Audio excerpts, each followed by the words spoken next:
Have you ever felt like something powerful was missing from the stories you were told? As if the pages of history were torn and scattered before you ever got the chance to see the whole truth? That uneasy feeling, that ache in your chest when something doesn't add up, it's real. And it's not just you. The world we've inherited was built on selective memory. The victors wrote the history books. But what they didn't tell you is where the real story lies.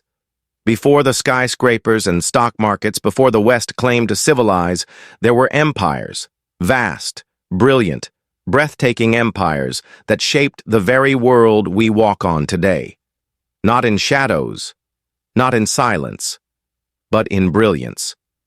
These were the dreamers who raised stone into sky, who turned deserts into gold, and whose ideas echoed across continents before Europe even found a compass. But now, most of them are barely footnotes, reduced to ruins, stereotypes, or erased altogether. It's time we remembered.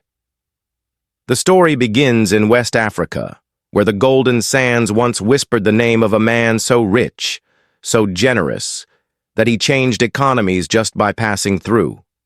Mansa Musa, the ruler of the Mali Empire, wasn't just the richest man in history. He was a builder of worlds. His empire stretched across modern-day Mali, Senegal, Gambia, and Niger.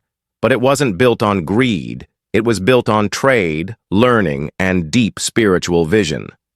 When Musa set out on his pilgrimage to Mecca in 1324, he took with him a caravan of tens of thousands, camels loaded with gold, servants, scholars. He stopped in cities along the way, not to conquer but to give. So much gold was distributed in Cairo that its value collapsed for over a decade. He didn't just bring riches, he brought architects, poets, scientists. And when he turned Timbuktu into one of the greatest centers of knowledge the world had ever known. While Oxford was in its infancy, while European kingdoms squabbled in muddy fields, Timbuktu had over 25,000 students attending universities, reading manuscripts on medicine, mathematics, and theology. The very idea that Africa was dark before colonization is one of the greatest lies ever told. The Mali Empire was luminous, but Mansa Musa's story is barely mentioned in classrooms. Why? Because it breaks the narrative. To the east, past the great forests and plains, another silent empire thrived in the shadows of bamboo and fire.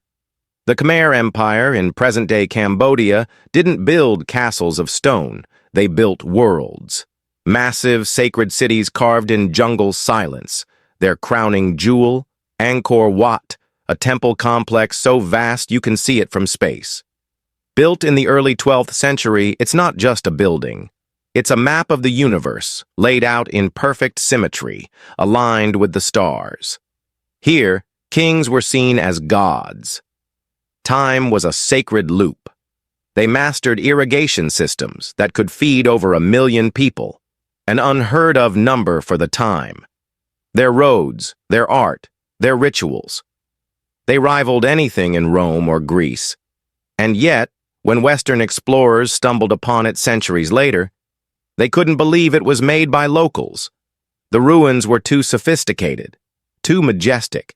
So they told themselves a different story, that it must have been built by outsiders, someone else, because the truth threatened to rewrite everything they believed about the so-called uncivilized world. But make no mistake, the Khmer Empire didn't just exist, it thrived. For over 6 centuries it defined Southeast Asia. It was not discovered, it was forgotten. And we are the ones just now waking up. Further south, the Srivijaya Empire ruled the seas. You may not have heard the name, but from the 7th to the 13th century, this empire in present-day Indonesia controlled one of the most critical choke points in maritime trade, the Strait of Malacca. This was the Silicon Valley of ancient naval power. It connected the spice-rich islands of the East to the bustling markets of China, India, and the Arab world.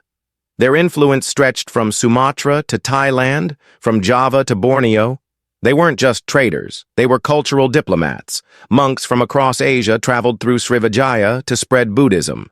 Their libraries housed ancient texts. Their palaces welcomed scholars. They used diplomacy as often as they used force. And their navy? It was formidable. Pirates didn't stand a chance, but then came the tide of Islam, the fire of colonialism, and the slow death of memory. Today, Srivijaya barely gets a mention in textbooks. No grand movie, no popular Netflix series. Just a whisper on the wind if you're lucky enough to catch it. And what about the Americas? Long before Columbus set sail, civilizations flourished. The Inca Empire, high in the Andes, built cities with stone so precisely cut it still baffles modern engineers. No mortar, just flawless placement. They connected their kingdom through over 25,000 miles of roads, some of which are still used today. No wheels, no horses, just strength, strategy, and brilliance. They used a system of knots, quipus, to record data, to communicate across vast distances. Their capital, Cusco, was a marvel of urban planning, laid out in the shape of a puma. And yet, when the Spanish arrived, they saw no glory, only gold to take and gods to erase. Entire cities were burned, histories were shredded, language, art, rituals, all made illegal. And so the West told itself the same lie again, that civilization had to be brought to the New World. But it had already been there, thriving, long before Europe even knew it existed.